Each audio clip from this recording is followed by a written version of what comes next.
But while she was on the board, 114 million went to companies, green companies that she had invested in. And during her time on the board, the value of her company, Cycle Capital, tripled. You'll never guess who her lobbyist was. Any guesses? Any guesses who her lobbyist was? Her in-house paid lobbyist for 10 years before he was elected? This makes the sponsorship scandal look like a bake sale.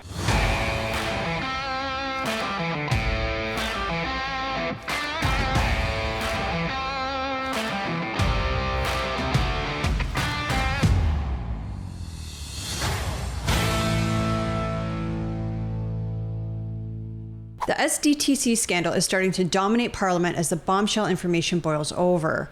The previous hearing that we covered in our 4-part series resulted in the committee asking Parliament to order the government to turn over documents relating to the scandal. And let's just say the government didn't want to do that. This resulted in a question of privilege being raised by the Conservatives in the House, and the Speaker had to rule on that. This is the result of his ruling.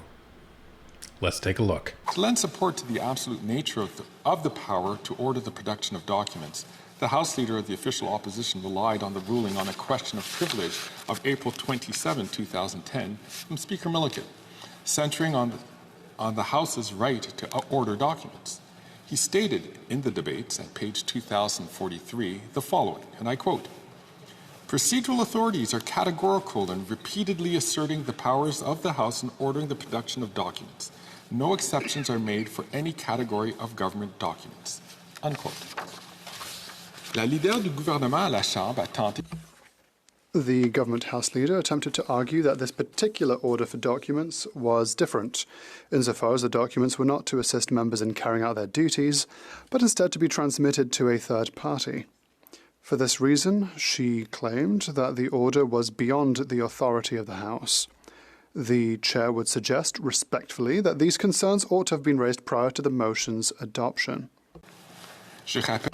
I would remind members that if there are concerns about the procedural admissibility of any motion,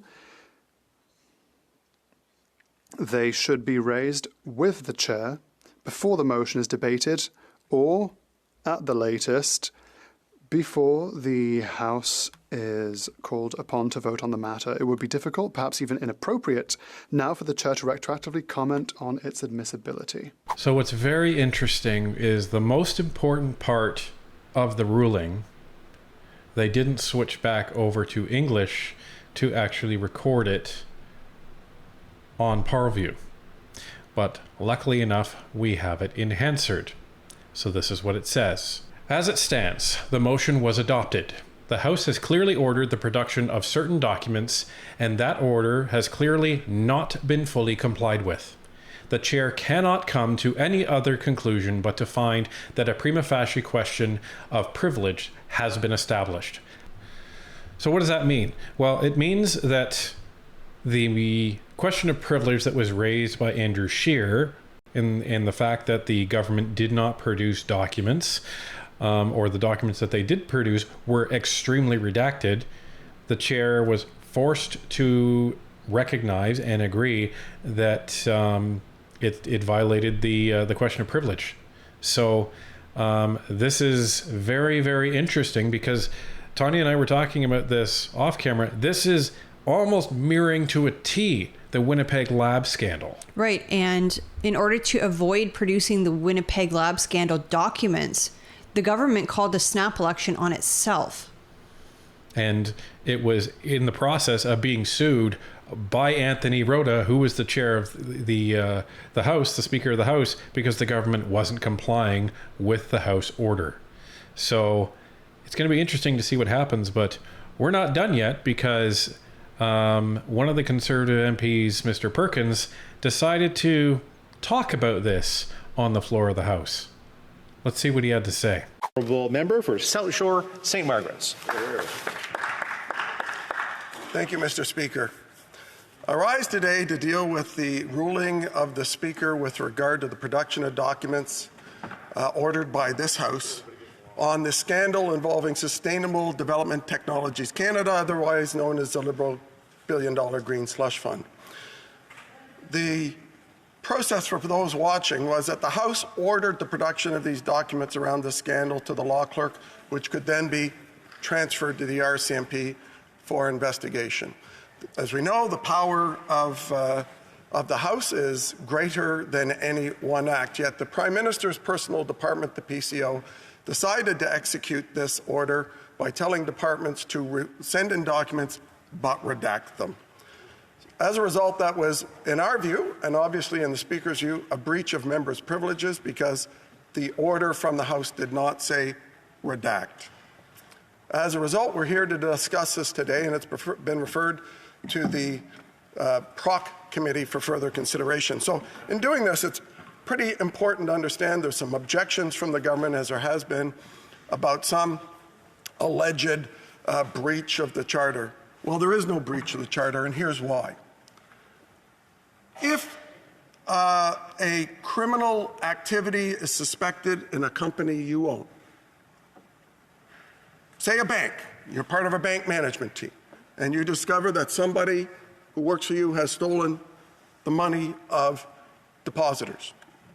That company has the right, indeed it has the obligation, to call in the police and to turn those documents over to the police. So Perkins is exactly right. And this is the length that the Liberals are going to try to obscure what actually happened and what documentation they have regarding SDTC. So essentially what the Liberals are trying to claim is that the attempt by all of the opposition parties to get the documents related to the SDTC in order to hand them over to the RCMP so they can perform an investigation, they're trying to say that that is a charter breach. Well, if that's the case, then any time that the police enter your home with a warrant in order to take any documents, well, then you're going to say that that's a charter breach. And it's not. It's disgusting the lengths that this government will go to try to cover up its corruption. And all of them are going along with it. And this is the most corrupt government I have ever seen in my lifetime, and possibly even in the history of this country. And this is one of the most just devastating scandals that we've seen. Like, we saw Arrive Can start to balloon and balloon and balloon. And that was $60 million. And the SDTC scandal started out as, you know, just some whistleblowers, and it has started to balloon as well. And it could potentially be upwards of $800 million that is missing from the government coffers that are paid for by taxpayers, going to these companies by these ridiculous CEOs that are just funneling money into their own companies. It does not require the police to go to court to get access to those documents. That owner of that company, that management team, can supply those documents to the police to start the investigation. Why does that matter with regard to this instance? We have a foundation that was set up in 2001 called Sustainable Development Technology Canada with the purpose of providing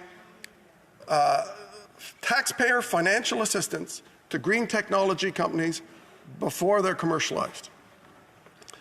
Since this government has been elected, they've received $1 billion of taxpayer money. And the result of that, and probing by parliamentary committees, is that we found that in 82% of the funding transactions approved by the Board of Directors during a sample period, a 5-year period that the Auditor General looked at, 82% of those transactions were conflicted. So that's a number. What does that mean? According to the Auditor General, that's $330 million of taxpayer money that was given to companies where the board members who voted to give it to that company, those companies, had a conflict of interest. In addition, the Auditor General found that that same board approved another $59 million of projects that they weren't authorized to do. They were outside of the mandate of the foundation that the government and Parliament set up. They broke the SDTC contribution agreements, and these directors broke the conflict of interest laws of Canada as public office holders, and they broke the SDTC Act. So how did they break them? What does that act say? Those two acts say. You know what they say? They say that a governor and council appointment, a person appointed by the government, entrusted to oversee taxpayer money, is not to personally profit from their work on that committee as a GIC appointment, and neither is their family. Yet that's exactly what happened. It's exactly what happened.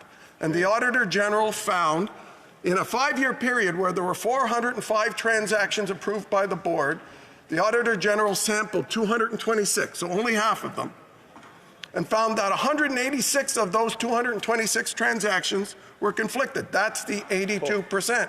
That's the $330 million.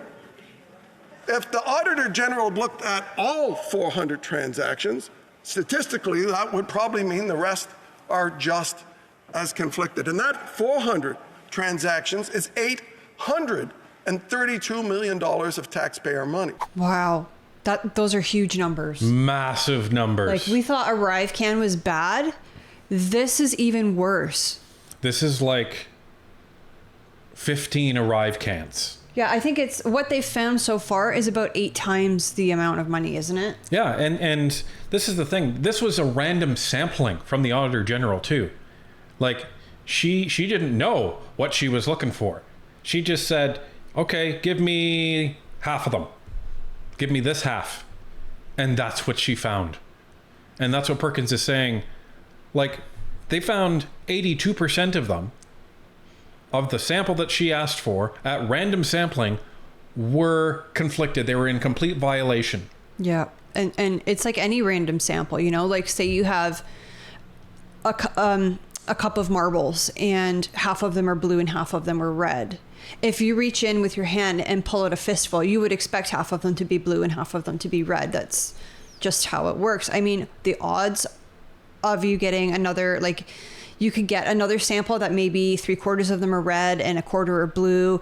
But just by the odds, you're going to pull out a sample that matches what's in that cup.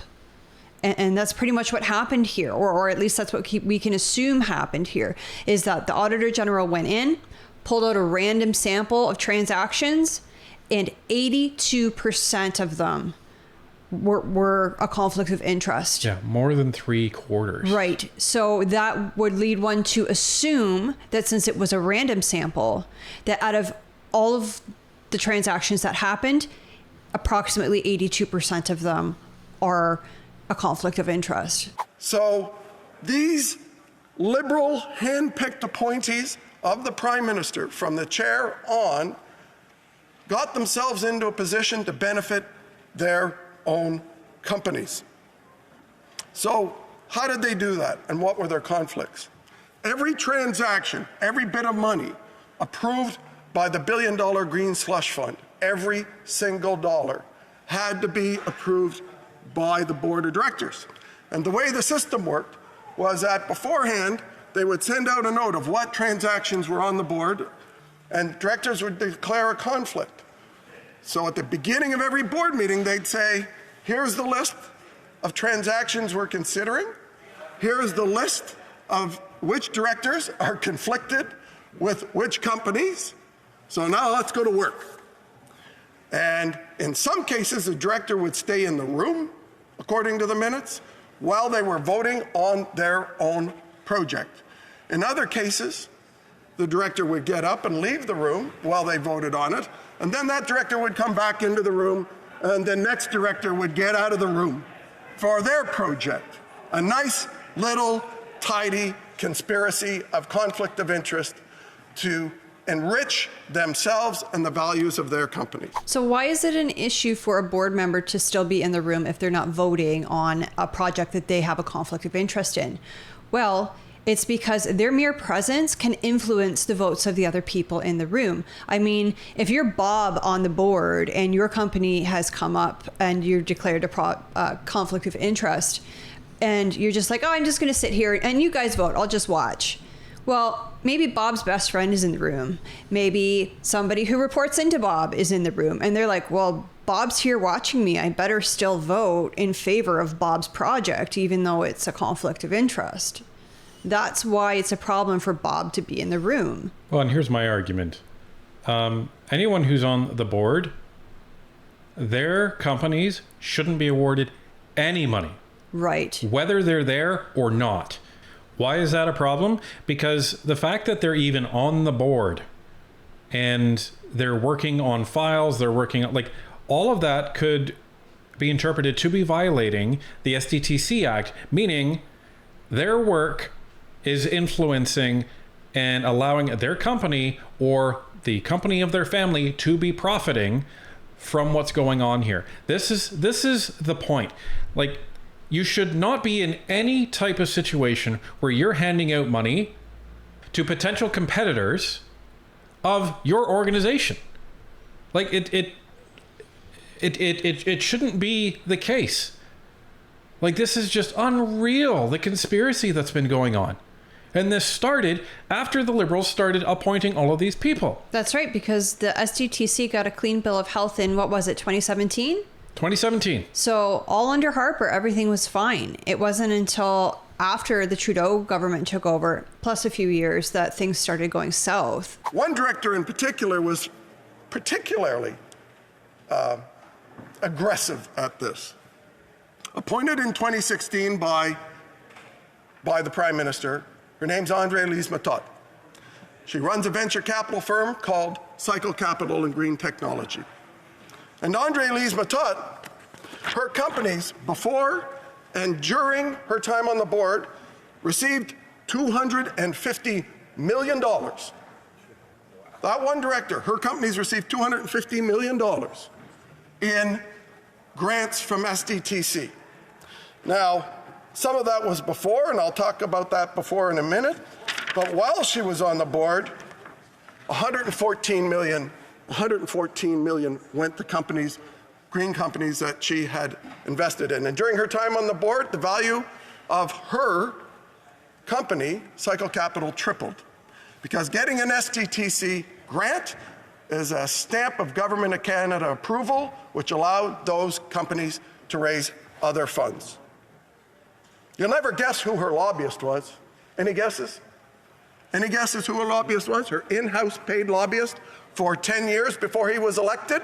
That would be Mr. Stephen Guilbeault. Oh, I was right.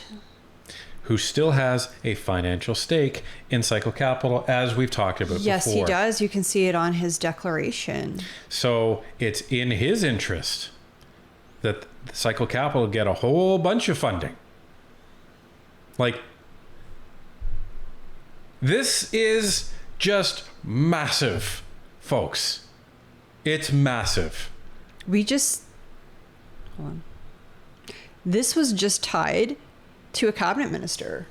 Well, it's been tied to a cabinet minister with Champagne, and... But now, well, I suppose I should say it's been tied to another cabinet minister. Yeah, now 2 cabinet ministers, and it's been tied to the Privy Council. Like, folks, this is blowing up.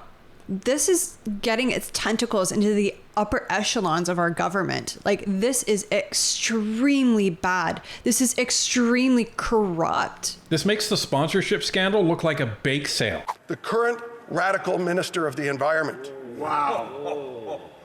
While he was lobbying for Cycle Capital, the current radical minister of the environment got $111 million. And not only that, that minister lobbied, according to the Lobbyist Registration Act, lobbied the Prime Minister's office and the Industry Department 25 times.